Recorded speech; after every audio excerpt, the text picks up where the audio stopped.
Ouais, ça me semble mieux.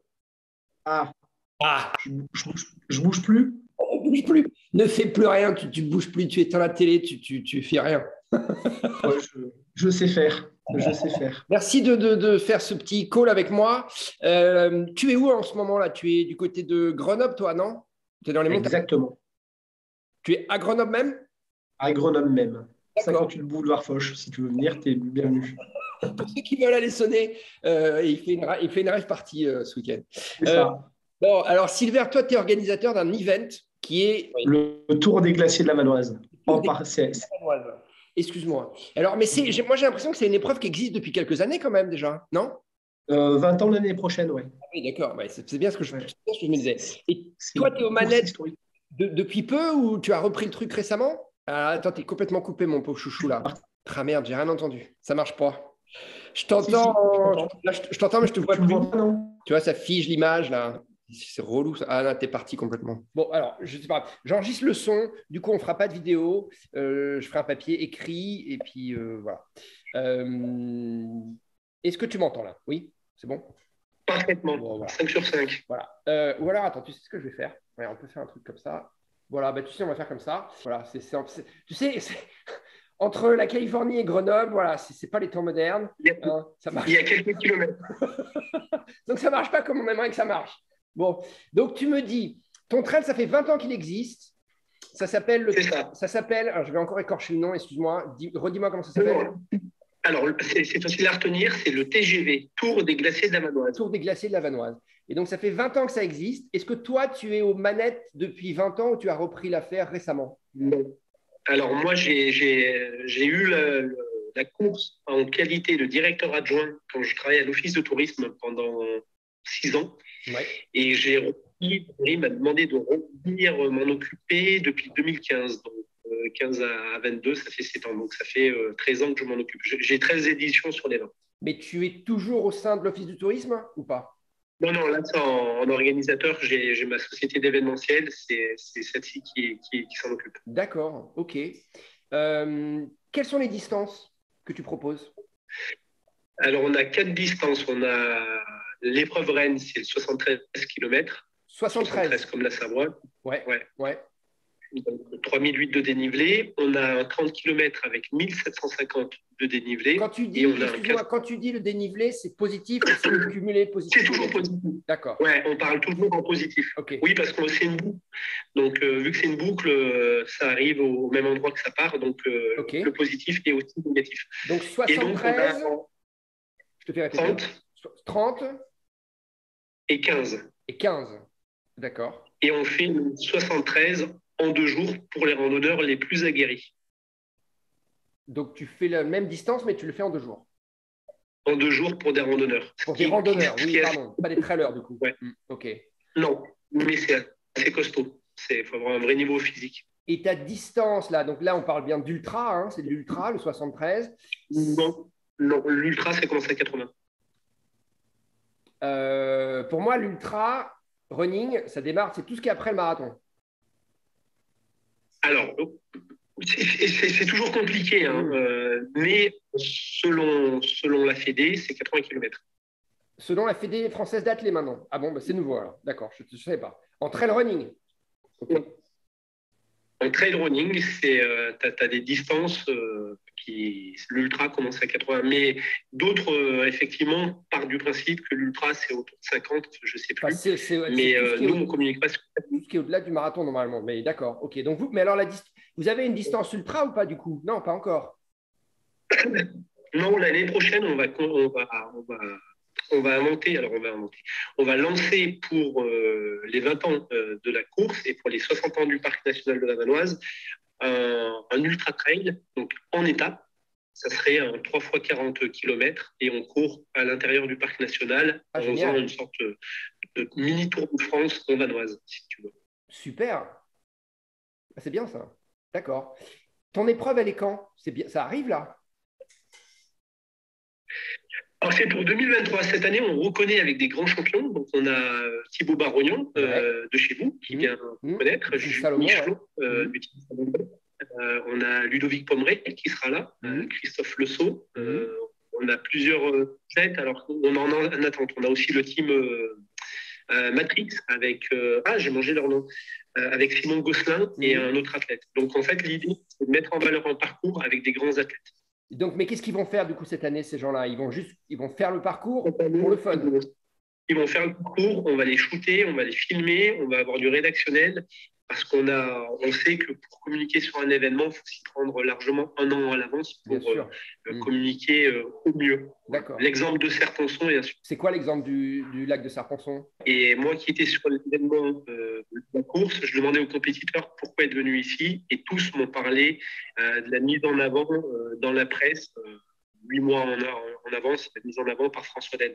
Donc en fait, le fait d'avoir des têtes de gondole type champion, type Thibaut Marognan, avec des jolis photos, des jolies vidéos, ça permet de commercialiser. Bah, bien sûr. Ah oui, c'est sûr.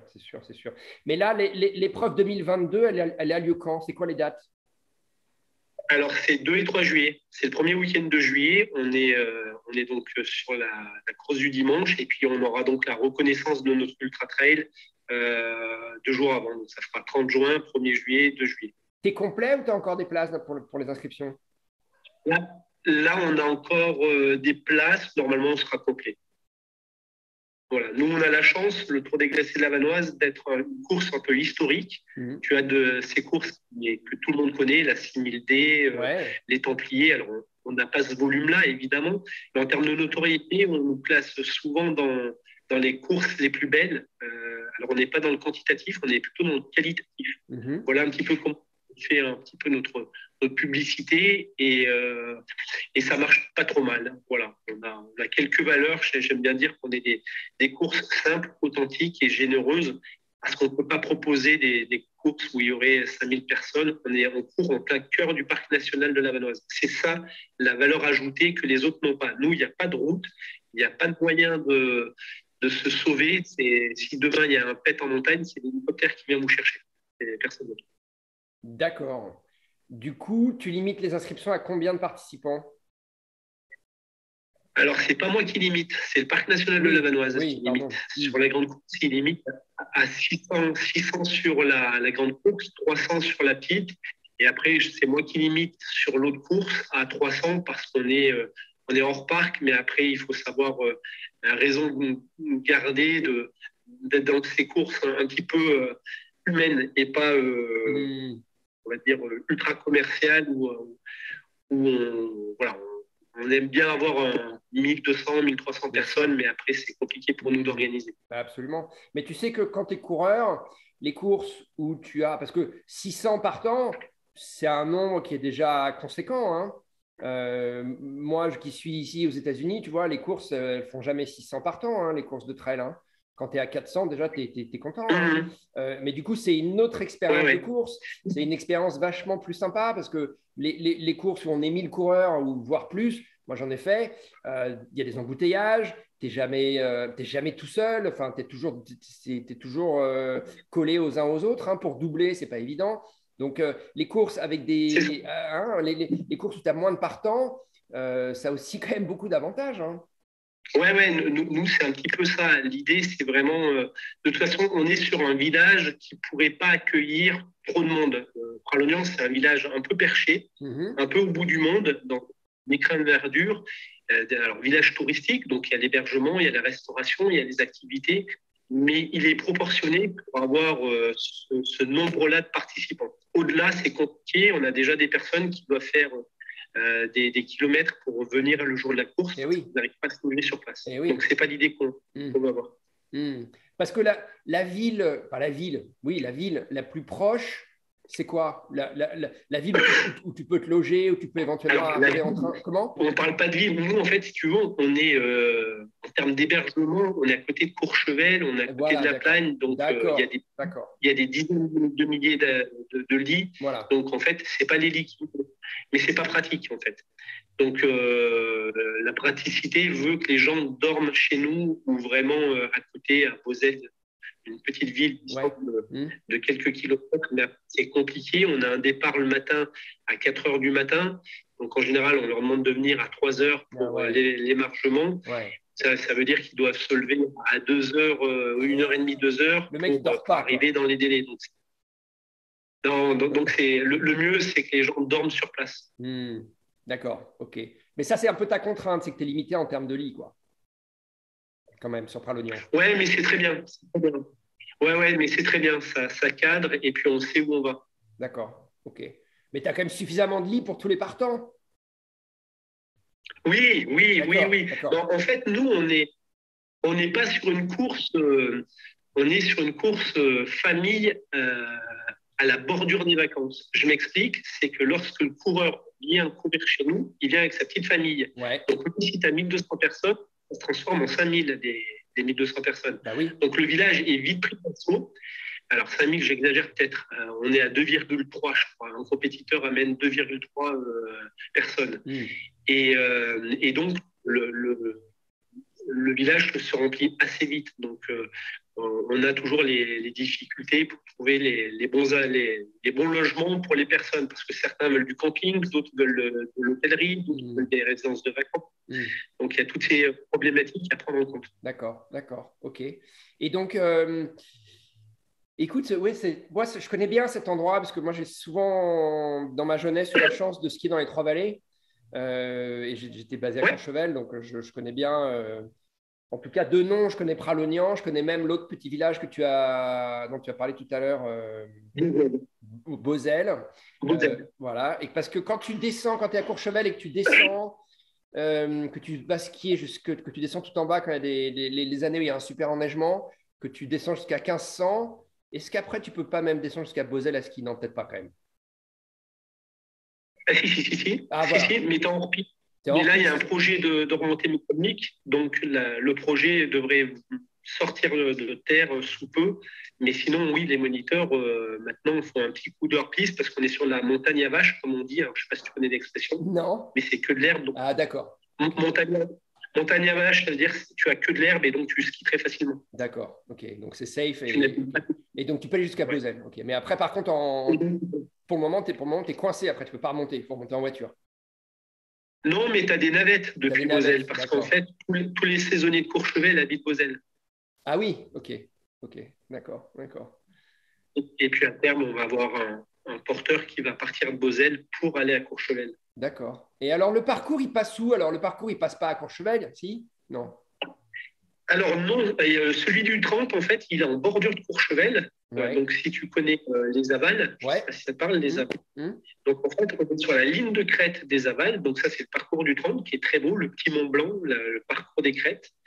Et le parcours, en fait, nous, on a un avantage incroyable, c'est qu'on court sur 2 GR, le GR55 et le GR5. Ouais. Donc en fait, une rare logique. Il faut toujours tourner à droite. Tu prends la route et tu cours toujours à droite. Dès que tu as une intersection, c'est à droite. Comme un DAU, quoi. Et donc, comme les DAU. Exactement. En fait, il y a tout le monde qui nous dit mais vous ne mettez pas de balisage. Il n'y a pas besoin de balisage parce qu'on a 3 possibilités. Soit tu grimpes la falaise, soit tu suis sans pied, soit tu te jettes dans le vide. Ouais, d'accord. Donc, en fait, on a cette facilité-là, c'est qu'on est sur une course qui est très logique, une course qui, sur les 3/4 du parcours, se situe à plus de 2000 mètres d'altitude. 3/4, hein, donc c'est assez important. Ouais. Et pour autant, le parcours est très roulant. C'est-à-dire qu'on peut venir faire un chrono sur le TGV, alors que sur des trails avec dénivelé et distance, c'est toujours compliqué de faire des chronos. Là, on est sur un trail qui est très roulant et qui a, je le répète parce que c'est vraiment sa valeur ajoutée, on est en plein cœur du parc national de Vanoise. Il y a 10 manifestations qui peuvent emprunter le cœur du parc, entre le parapente, le VTT et le trail. Nous, on a cette chance de pouvoir courir dans le cœur du parc. Donc, les compétiteurs rencontrent une faune de montagne. Voilà, c'est ce que j'allais te demander. Ouais. Donc, les bouquetins chamois, c'est pas carte postale, c'est des réalités. On les voit, d'accord. Ouais. On le voit et ça la réputation, elle se fait là-dessus. Elle se fait sur ce parcours authentique. On n'a pas de pollution visuelle, on n'a pas de remontée mécanique, on n'a pas de barre d'immeuble, on n'a pas de route. Sur 73 km, en toute honnêteté, il y a 100 mètres au départ et on doit avoir 300 mètres à la fin. Donc tu cours 400 mètres sur bitume sur les 73. D'accord. C'est unique. D'accord. Donc, tu n'as aucun des parcours qui passent sur les pistes de Courchevel dans toutes tes distances. Non, hein, tu es plutôt. D'accord. Parce que là, tu m'as décrit le 30, mais les deux autres, décris-moi un petit peu où tu passes pour ceux qui connaissent un peu la région. Alors, le 15 km, en fait, il fait le tour de l'aiguille de la Vanoise. Le tour de l'aiguille de la Vanoise, c'est l'image du parc national. C'est-à-dire que l'aiguille, elle fait face à la Grande Casse. La Grande Casse, c'est le plus haut sommet de Savoie. Ouais. Quand tu es à la Solière au Chevel, ouais, tu la vois, cette montagne. Donc ça, elle appartient bien à Pralognan avec ses 3855 mètres. Mmh. Donc c'est le sommet de Savoie, c'est important de le dire. Et donc en fait, le 15 km, c'est le nectar de la Vanoise. On court sur le lac des Vaches. Alors le lac des Vaches, tu sais, c'est ce lac où on a des dalles qui sont posées et tu cours sur les dalles au milieu d'un lac. Un petit peu comme Jésus traverserait la mer Rouge. Là, c'est la même chose. Parce que je suis jamais venu en été en fait, donc d'accord. Tu tapes lac des Vaches sur Internet, tu verras un petit peu ces dalles qui sont posées sur un lac. Face à toi, la casse. Et donc là, on est vraiment sur le nectar de la Vanoise. C'est-à-dire que tu as la densité. Si demain, tu as un Japonais ou un Américain qui doit se faire une journée de montagne, il vient là, il en prend plein les têtes. C'est clairement ce qu'il faut venir prendre. D'accord. Et sur le tour des glaciers de la Vanoise, donc c'est ce que je te disais, pour des glaciers de la Vanoise, en fait, on va de refuge en refuge. Donc, on attaque par le col de la Vanoise, qui est le col mythique du parc national. Mmh. Et puis après, on va les refuges de l'Arpon, de Plantsec. Donc, en fait, on traverse ces territoires au milieu d'une faune et d'une flore unique. On court dans les névés. Donc, ça aussi, c'est assez chouette de courir avec de la neige aux pieds, parce qu'en plein mois de juillet, canicule, même s'il y a de la canicule, on a de la neige. Ouais. Ça donne un côté un peu fun. Alors, la neige, des fois, elle fait ralentir. Hein. Ce n'est pas toujours très fun parce que ça n'aide pas à la progression, mais c'est unique. Et puis, on revient sur l'Orgère et avec les Pôles C, on revenir à Pralognan. Donc, on a vraiment 73 km qui se bouclent en 8 heures pour les milieux, 16 heures pour les monts. D'accord. Et tu es à quelle altitude en moyenne, quand même, sur tous tes parcours là? Alors, le plus grand parcours, on est vraiment au 75% du parcours et il est à plus de 2000 mètres. Ah ouais, donc ça, c'est unique aussi. Ouais. Ah ouais, donc en général, sur un pont, tu montes, tu descends, tu montes, tu descends. Donc ouais, tu montes et tu restes à flanc sur 75% du parcours qui est toujours à plus de 2000 mètres. C'est très rare que tu descendes. C'est important de le dire, il faut quand même avoir une condition parce que, tu vois, moi qui suis parisien d'origine, si tu viens t'inscrire sur le 73 km, tu arrives à plus de 2000, tu as intérêt à avoir une bonne condition quand même. Hein. Alors, oui, c'est sûr qu'il faut avoir une condition, mais ce n'est pas impossible. Non, bien sûr. C'est pas impossible. Tu sais, le mal des montagnes, comme on l'appelle, il arrive à 3000. Oui, bien sûr. Donc, on monte à 3000, hein, s'il y a que ça. Donc, on monte à 3000 et c'est sûr que c'est ambiance haute montagne. Comme je dis à mes trailers, je leur fais économiser un ticket d'avion pour le Khumbu, parce que le Népal ou le Vanoise, c'est pareil. On a ce sentiment d'abandon, ce sentiment de côté sauvage, un peu perdu au milieu de la pampa. Tu sens que si t'arrive une mer, heureusement qu'il y a une organisation qui peut venir vite t'aider s'il y a un souci, parce que t'es paumé. Et c'est ça que les gens viennent rechercher, ce sentiment d'abandon. Donc, tu es à plus de 2000 en moyenne. Excuse-moi, je ne t'ai pas entendu. Non, je disais, on a énormément de Parisiens. Si tu veux, on est sur un trail qui vient, on a 65 départements représentés. Bah oui, non, mais bien sûr. Mais parce que c'est un endroit magique. Enfin, moi, je connais l'hiver, c'est un endroit magique. Alors, tu es à plus de 2000 en moyenne. Et le point le plus haut de la course, tu me dis, il est à 3000? Il est à 2950. Ouais, c'est pas mal quand même. D'accord. Ouais, puis là, clairement, tu es dans la neige. Alors, tu as la CRS Alpes. Tu sais, c'est l'équivalent du PGHM chez la police, CRS Alpes, qui est là pour te conforter le cas échéant au sommet du col. Ah, ils sont sur le parcours, les mecs. Ouais, ils sont sur le parcours. Oui, parce que parce qu'historiquement, en fait, c'est engagé un peu ou pas sur le parcours? Non, mais le fait de voir des uniformes, ça rassure grandement les non, il n'y a pas de difficulté, simplement que c'est long, que c'est dur. Et les compétiteurs ont besoin, un, de voir des bénévoles, deux, de voir des secouristes, et trois, ils ont besoin de voir des personnes un peu d'expérience. Sur le col, le col à 3000, il n'a aucune difficulté. Tu tombes dans la neige, Ouais. il n'y a rien. Mais les CRS, ils ont ce charisme qui fait que tu te dis, bon, bah, je suis à peu près bon, et ça rassure grandement les participants, mais vraiment. Bien sûr. Eh bien, super. Et bah, écoute, qu'est-ce qu'on peut te souhaiter? Parce que tu n'as pas fait le plein encore, mais ça va pas tarder, le plein des inscriptions. Non, ça va pas tarder. Qu'on continue mais on peut s'inscrire encore. On peut s'inscrire encore. Les gens peuvent s'inscrire encore là. Oui, bien sûr, ouais, ils peuvent s'inscrire. Et puis non, nous on a, tiens, ça c'est assez marrant parce que on a la chance tu sais, je vais te parler d'une course simple sans prétention, mais on a eu les meilleurs qui sont venus et qui ont gagné, mais vraiment les meilleurs.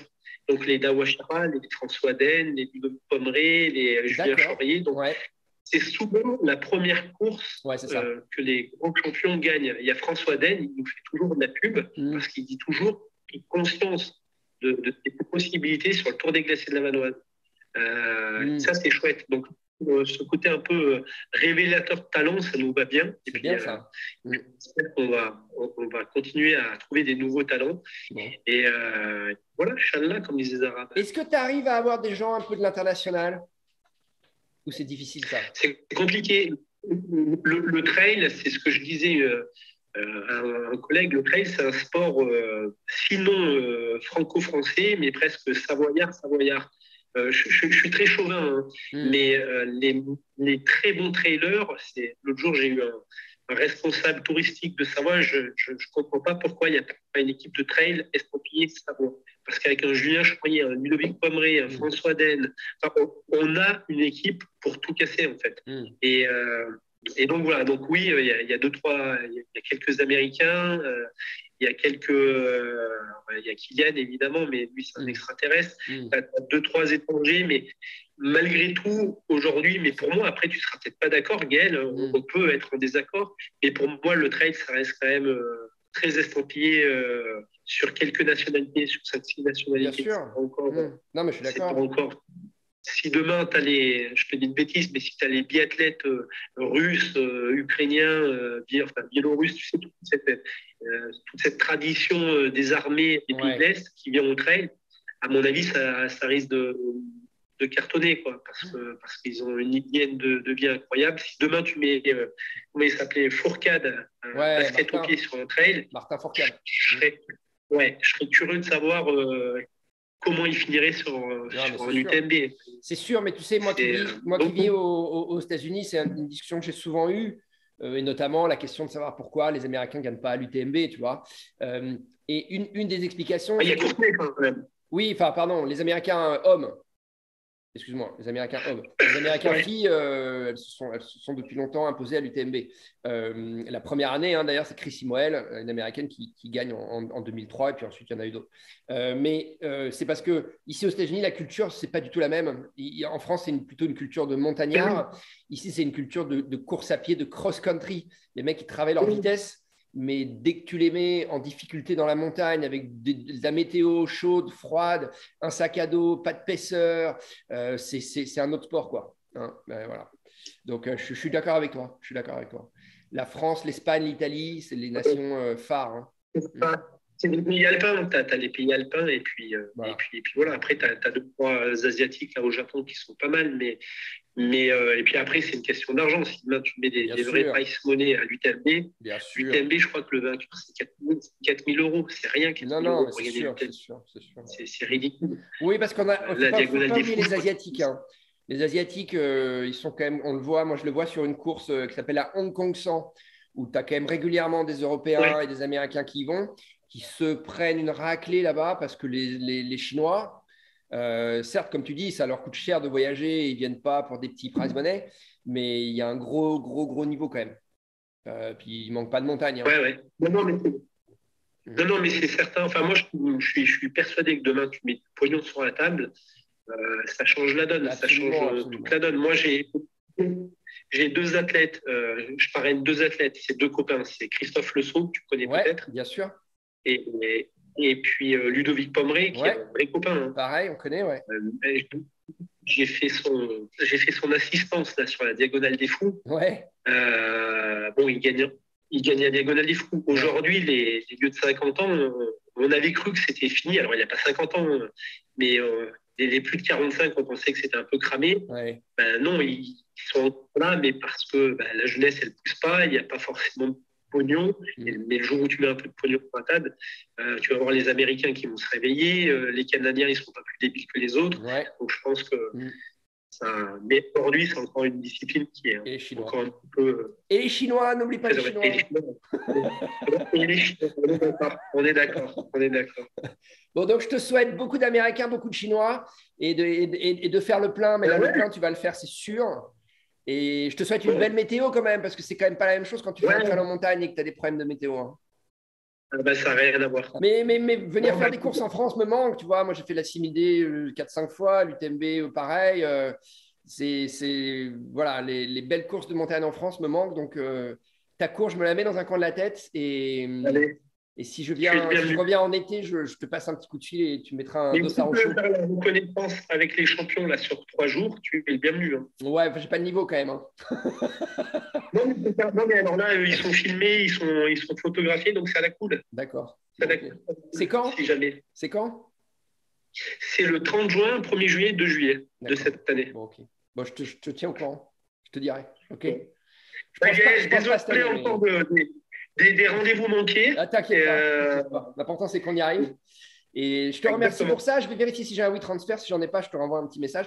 Merci pour tout et bon courage pour l'orga. Et à bientôt. Ciao. C'est sympa. Merci beaucoup. Ciao. Salut. Ciao.